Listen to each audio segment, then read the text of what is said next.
সর্বপ্রথম আজকে ৮০তম স্বাধীনতা দিবস উপলক্ষে আমাদের এখানে সমস্ত শিক্ষক শিক্ষিকা, তার পাশাপাশি আমার সিনিয়র ছাত্র এবং যদি কোনো গেস্ট এসে থাকেন তো তাকেও আমি স্বাধীনতা দিবসের শুভেচ্ছা জানাচ্ছি। আজকে আমরা এখানে সকলে উপস্থিত হয়েছি। আমরা প্রত্যেকেই জানি যে 15ই আগস্ট ভারতের স্বাধীনতা দিবস। এখানে একটা প্রশ্ন বরাবরই উঠে বা আমাদের মধ্যে থেকে অনেকেই তুললো যে আমরা প্রকৃত স্বাধীন। এই যে প্রশ্নটা, তার একটাই কারণ, এটা তো সত্য ইতিহাস যে 1757 সালে পলাশী যুদ্ধের পর থেকে যখন ভারত আস্তে আস্তে ব্রিটিশের অধীনে চলে গেল, পরবর্তীকালে 1947 সাল পর্যন্ত আমরা অনেক লড়াই করেছি, প্রচেষ্টা করেছি, সংগ্রাম করেছি। তারপরেও এটাই বাস্তব যে দ্বিতীয় বিশ্বযুদ্ধের পরে ব্রিটিশ সাম্রাজ্যের আর ততটা ক্ষমতা ছিল না যে এই দেশটাকে আর যে শাসন যে পরিচালনা করবে প্রশাসনিক ব্যাপারে, তাদের আর ইচ্ছাও ছিল না। তাদের অর্থনীতিটাও যথেষ্ট দুর্বল হয়ে গেছিল, রাজনৈতিক স্থিতিশীলতা ছিল না। ফলে তারা নিজেরাই চাইছিল যে আমরা ভারত ছেড়ে বেরিয়ে চলে আসি। ঠিক আছে, তা আমরা অনেক প্রচেষ্টা করেছি, সংগ্রাম করেছি, কিন্তু এটা বাস্তব কথা যে 47 সালে 15ই আগস্ট যেটা হয়েছিল সেটা হলো ক্ষমতা হস্তান্তর। অর্থাৎ ব্রিটিশদের হাত থেকে আমাদের নিজেদের দেশের তৎকালীন যে সমস্ত নেতা ছিল, বিশেষত কংগ্রেসের, জাতীয় কংগ্রেসের, তো তাদের হাতে পাওয়ারটা ট্রান্সফার হয়েছিল। এবং পরবর্তীকালে 1951 সালে সাধারণ নির্বাচন শুরু হলো। তারপর থেকে অনবরত আমরা দেখতে পাচ্ছি যে সরকার একটার পর একটা তৈরি হচ্ছে, যেটা হচ্ছে ভোটিং সিস্টেমের মাধ্যমে যেটা হয়। তো যাই হোক, এই প্রশ্নটা উঠে এই কারণটা দিই।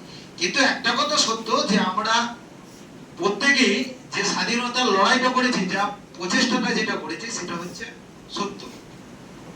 তো স্বাধীনতা দিবস 15ই আগস্টে ভারতবর্ষের প্রত্যেকটা জায়গাতেই পালন হয়। প্রত্যেকটা স্কুল কলেজ, সরকারি জায়গা থেকে আরম্ভ করে অনেকে ব্যক্তিগত জায়গায় যে যেমন পারে সে সেইভাবে পালন করে। আমরা জানি দিল্লিতে আমাদের দেশের প্রধানমন্ত্রী লালকেল্লাতে ভাষণও দেয় এই দিনকে। তো মোটামুটি মডেললে সব দেশের সর্বত্র জায়গায় পালন হয়। আমি সকালবেলায় আসার পথেও দেখলাম। এবার আমি আমার বক্তব্যের ভূমিকাটা এতটা লম্বা করছি কেন, তার একটাই কারণ যে আমি যেই জায়গাটাতে ঢুকতে চাইছি সেটা হলো স্বাধীনতাতে সংখ্যালঘু মুসলিমদের অবদান, আর তার পাশাপাশি হচ্ছে এসটি এসসি সমাজ বা আমরা যাদেরকে তপশিলি জাতি উপজাতি বলি তাদের যে ভূমিকা সেটা। এবার এটা কেন আমি হঠাৎ করে এই টপিকটা বাঁচতে গেলাম, তার ভূমিকায় আমি এটাই বলছি যে আমি রাস্তা বরাবর যখন আমি আসলাম, অনেক জায়গাতেই স্বাধীনতা দিবস পালন করা হয়েছে, সেখানে বিভিন্ন লোকের ছবি আছে, বক্তব্যে বিভিন্ন জনের নাম বলছে। তারা মোটামুটি যাদের নাম বলছে, মহাত্মা গান্ধী তার ছবি আছে, তার নামও বলে, নেতাজি সুভাষচন্দ্র বসু তারও ছবি আছে, তারও নাম বলে, জওয়াহরলাল নেহরু, ঠিক আছে, ক্ষুদিরাম বসু, তা ভগৎ সিং, ইনাদের ছবিও আছে আর ওনাদের বক্তব্যে বিভিন্ন জন নামও বলে। এ কথা আমার স্বীকার করতে কোনো বাধা নেই যে অবশ্যই মহাত্মা গান্ধী হোক, জওয়াহরলাল নেহরু হোক, ভগৎ সিং হোক, এদের প্রত্যেকেরই, নেতাজি সুভাষচন্দ্র বসু, আর যত ইচ্ছা আমরা নাম এখানে বলতে পারি, তো এদের প্রত্যেকেরই স্বাধীনতাতে একটা বিরাট অবদান আছে। এ কথা প্রত্যেকেই স্বীকার করবে, এটা অস্বীকার করার কোনো রাস্তা নেই। অবশ্যই এনাদের স্বাধীনতাতে ভূমিকা আছে। আমি এখানে যে বক্তব্যটা উপস্থাপন করতে চাই সেটা হলো সংখ্যালঘু মুসলিমদের ভূমিকা বা তাদের যে অবদান। তার একটাই কারণ, দেশ যখন ভাগ হয়ে গেল, এই পাশে বাংলাদেশ আর ওইদিকে যখন পাকিস্তান যখন তৈরি হলো, যে আজরাফুল সেনা বলছিল যে মুসলিমদের অভিজাত সম্প্রদায় আর তার পাশাপাশি বুদ্ধিজীবী সম্প্রদায়, অন্তত যাদের যাওয়ার সামর্থ্য ছিল তারা এই দুটো জায়গাতেই চলে গিয়েছিল। ভারতবর্ষে রয়ে গিয়েছিল যারা, সেটা হচ্ছে দরিদ্র মুসলিম, যার ফলে সেই জায়গায় শিক্ষা থেকে মুসলিমটা অনেকটা বেঁচে গিয়েছে। তো একটা সময় ছিল যে মুসলিমদের স্বাধীনতায় যে অবদান বা তার যে ভূমিকা সেটা জানার জন্য অনেক বই পড়তে হতো বা অনেক লেখকের লেখা বইগুলো পড়তে হতো, যেমন মিডনাইট ফ্রিডম। তো বর্তমান দিনে আমাদের এখন সুবিধা হয়ে গেছে এটাই যে আমাদের হাতে এইটা আছে, মোবাইল। এর ফলে আমাদের অ্যাক্সেস করার সুবিধা হয়ে গেছে।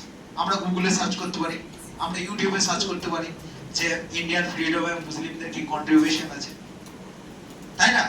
তো আমি এখানে যে সমস্ত তথ্যই দেবো, কেউ যদি চায় সেটা সে সেখানে ভেরিফাই করে নিতে পারে, তাতে অসুবিধা নেই। সর্বপ্রথমেই আমরা স্বাধীনতার বৃক্ষ রোপণ করা যাকে দেখতে পাই, তিনি আজকের দিনে কর্ণাটক, তখনকার দিনে মহীশূর, শেরে মহীশূর টিপু সুলতান এবং তার বাবা হায়দার আলী। তো টিপু সুলতানের জন্য আমরা জানি যে তিনি সর্বপ্রথম স্বাধীনতার বৃক্ষরোপণ করেছিলেন এবং তার পাশাপাশি স্বাধীনতার লড়াইয়ে উনি মারাও যাচ্ছেন চতুর্থ ইঙ্গ মহীশূর যুদ্ধে। তারপর থেকে একের পর এক 1857 সালের মহাবিদ্রোহের কথাও এখানে আলোচনা হয়েছে। 1857 সালে মহাবিদ্রোহে আমরা রানী লক্ষ্মীবাই, ঝাঁসির রানী লক্ষ্মীবাই, তার পাশাপাশি তাঁতিয়া টোপে, নানা সাহেব, এদের ইতিহাস মোটামুটি আমরা পড়েছি, ইতিহাস বই দেখেছি, ছবি দেখেছি, পড়াশোনা করেছি। কিন্তু তার পাশাপাশি এই বিদ্রোহের মেন যাকে নেতা করে এগিয়ে যাওয়া হয়েছিল তিনি হচ্ছেন শেষ মুঘল সম্রাট দ্বিতীয় বাহাদুর শাহ। তার ভূমিকাটা সেইভাবে কিন্তু উঠে আসেনি, বখত খানের ভূমিকাটা সেইভাবে উঠে আসেনি, আজিমুল্লাহ শাহের ভূমিকা সেইভাবে উঠে আসেনি, বেগম হযরত মহলের ভূমিকা সেইভাবে উঠে আসেনি।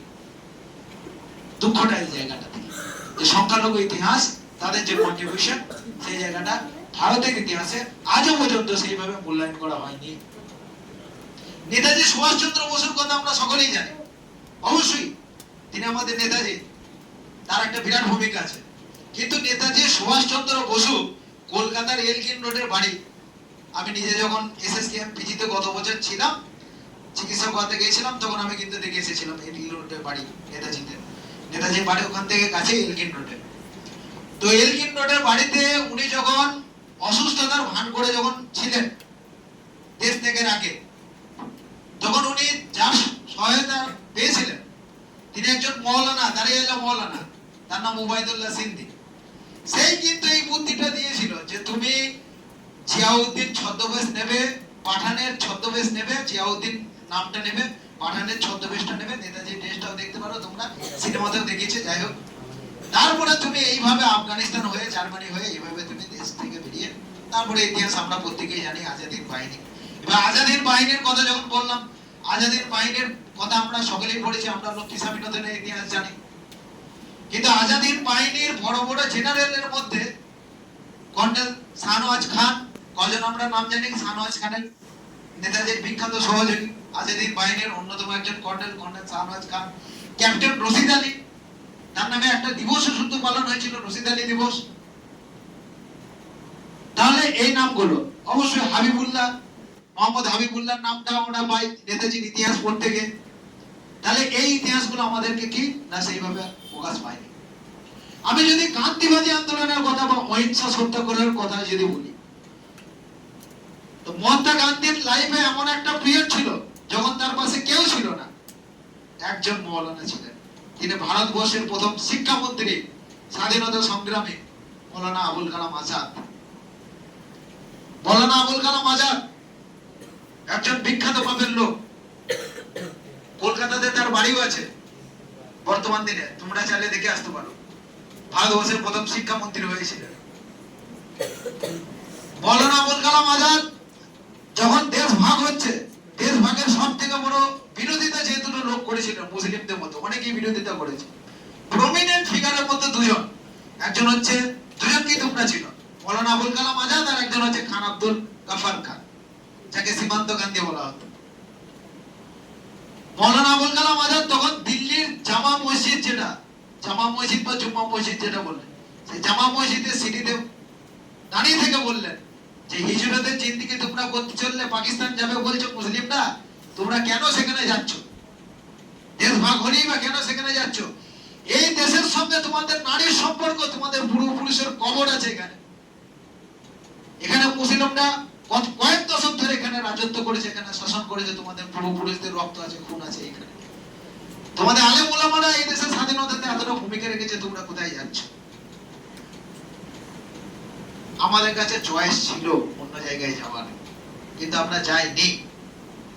আমরা বাই চান্স ভারতীয় নয়, বাই চয়েস ভারতীয়। ভারতের মুসলিমরা বাই চান্স ভারতীয় নয়, বাই চয়েস ভারতীয়।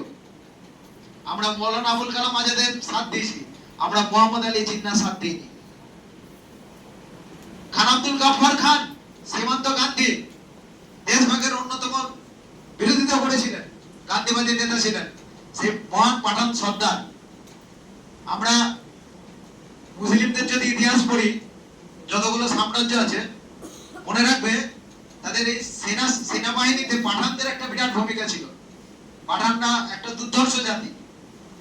সেই পাঠানদেরকে যিনি এই মহাত্মা গান্ধীর অহিংসা সত্যাগ্রহ রাস্তায় যিনি আনতে পেরেছিলেন, তার নাম হচ্ছে খান আব্দুল গাফফার খান। ইতিহাসে আমরা যাকে বাদশা খান বলেও যিনি লালগোত্তা বাহিনী তৈরি করেছিলেন। ইভেন আইন অমান্য আন্দোলন যখন হয়, ব্রিটিশ হুকুম দিয়েছিল সেনাবাহিনীকে ভারতের যে খান আব্দুল গাফফার খানকে গুলি করে উড়িয়ে দেবে, আর ওকে সহ্য করা যাচ্ছে না।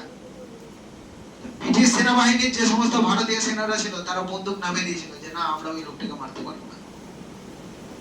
এটাই হচ্ছে দেশের প্রতি প্রেম বা দেশের প্রতি ভালোবাসা, যে না, অত বড় একটা দেশপ্রেমী, অত বড় একটা স্বাধীনতা সংগ্রামী, তার উপরে গুলি আমরা কিভাবে চালাতে পারি। এই জায়গাটা থেকে আমরা ভূমিকাটা পালন করি। খান আব্দুল গাফফার খান, মনে রাখবে, দেশ ভাগের পরে তাকে বাধ্য হয়েছিল পাকিস্তানে থাকতে, কিন্তু ভারতবর্ষের সব থেকে যে পুরস্কার, সব থেকে বড় যেটা পুরস্কার, নাগরিক পুরস্কার, ভারত রত্ন, তিনি কিন্তু পরবর্তীকালে ভারত রত্ন পেয়েছিলেন। একমাত্র পাকিস্তানে যিনি হচ্ছে ভারত রত্ন পেয়েছিলেন। ঠিক আছে? তো এইভাবে আমরা আমাদের কত ইতিহাস আর বলবো। ভারতের সংখ্যালঘু মুসলিমদের ইতিহাস যদি আলোচনা করতে হয়, এই কেবলমাত্র 10 মিনিট 15 মিনিটের বক্তব্য কোনোদিনই শেষ হবে না। কয়েক ঘন্টা বাবদ এই আলোচনা চলতেই থাকবে। ইভেন সারাদিনও এই আলোচনাটা করা যেতে পারে, এত ভূমিকা আছে। সেগুলো আমরা জানি না, সেগুলো আমরা অধ্যয়ন করি না। আমরা হাকিম আজমল খানের নাম জানি না, আমরা আসফ আলীর নাম জানি না, তাই না? তো এই বিষয়গুলো সম্পর্কে আমাদেরকে আজকে মানে সুবিধা হয়ে গেছে, যে মোবাইলের সুবিধাটা আছে, আমরা গুগলে সার্চ করলেই পেয়ে যাবো সেই জিনিসটা। তো এইটাকে ইতিহাসের, আমাদের ইতিহাসের যে পাতা, পাঠ্য যে বই, সেখানে তুলে আনতে হবে। হ্যাঁ, অনেকটা কাজ হয়েছে, এমন নয় যে একবারই হয়নি। আমরা ইতিহাসের বইয়ে এদের মধ্যে অনেকেরই ইতিহাস পড়েছি, কিন্তু মিলেরও ইতিহাস পড়েছি, বাসার বিদ্রোহের কথা। তাই সঠিক মূল্যায়নটা তখনই হবে যখন স্বাধীনতা দিবসের গোটা ভারত জুড়ে যেখানে যেখানে পালন করা হচ্ছে, সেখানে এই প্রচলিত যাদের নাম বলা হয়, তাদের পাশাপাশি এদেরও দু একজনের নাম বলা হবে, বা এদেরও দু একজনের ছবি রাখা হবে। তখনই হচ্ছে এই জায়গাটা সাফল্যমণ্ডিত হবে। আমি এসটি এসসি সম্প্রদায়ের কথা যদি বলতে চাই, যেটা আমি শুরুতেও বললাম, আমাকে অবশ্যই বাবা সাহেব আম্বেদকরের কথা বলতে হবে, ডাক্তার ভীমরাও আম্বেদকরের কথা, আমাকে জ্যোতিবা ফুলের কথা বলতে হবে, আমাকে সিধু কানু, বিরসা মুন্ডা, এদের কথা বলতে হবে, চাঁদ ভৈরবের ইতিহাস বলতে হবে, আমাকে কোল বিদ্রোহের কথা, জোয়ার বিদ্রোহের কথা বলতে হবে। কারণ ভারতবর্ষের স্বাধীনতার যে ইতিহাস, এমন কোন জাতি নেই যে যার কোনো এখানে অবদান নেই। প্রত্যেকটা জাতিরই কিছু না কিছু অবদান রেখেছে, সে তার নিজের মতন করে রেখেছে। শিখদেরও একটা লম্বা ইতিহাস আছে, ভগৎ সিং এর কথা, অজিত সিং এর কথা। আমাদেরকে এই সমস্ত সম্পর্কে জানতে হবে। বেশি কিছু নয়, আমরা অন্তত আমরা নিজেদের জাতি, সংখ্যালঘু, আমরা যেহেতু মাইনরিটি সংখ্যালঘু, আমরা আমাদের নিজেদের ইতিহাসটা সেটা সম্পর্কে জানি। আম্বেদকর এক জায়গায় বলছেন, বাবা সাহেব আম্বেদকর, যে জাতি নিজের ইতিহাস জানে না, সে আর ভবিষ্যতের দিকে আগে বাড়তে পারে না। যে জাতি নিজের ইতিহাস জানে না, সে জাতি ভবিষ্যতের দিকে আর এগিয়ে যেতে পারে না। তো বক্তব্য খুব একটা বেশি দীর্ঘায়িত করব না, পরিশেষে একটাই কথা বলবো, बहुत बात है, बहुत सिक्का है, बहुत शिकायत है, लेकिन फिर भी ये मेरे हिंदुस्तान, हमको तुझ पर नाज है, हमको तुझसे मोहब्बत है। তো আমি বক্তব্য দীর্ঘায়িত না করে এখানেই শেষ করছি। আর পরিশেষে সকলকেই ধন্যবাদ এই অনুষ্ঠানে যোগদান করার জন্য। আমাদের শিক্ষক মণ্ডলীর পাশাপাশি সমস্ত ছাত্রকেও ধন্যবাদ। তো অনুষ্ঠান এখানেই সমাপ্ত ঘোষণা হবে। তবে জাকির স্যার এখানে শেষ মুহূর্তে দু একটা কথা বলবে, সেটা শুনে আজকের মতো অনুষ্ঠান এখানেই শেষ।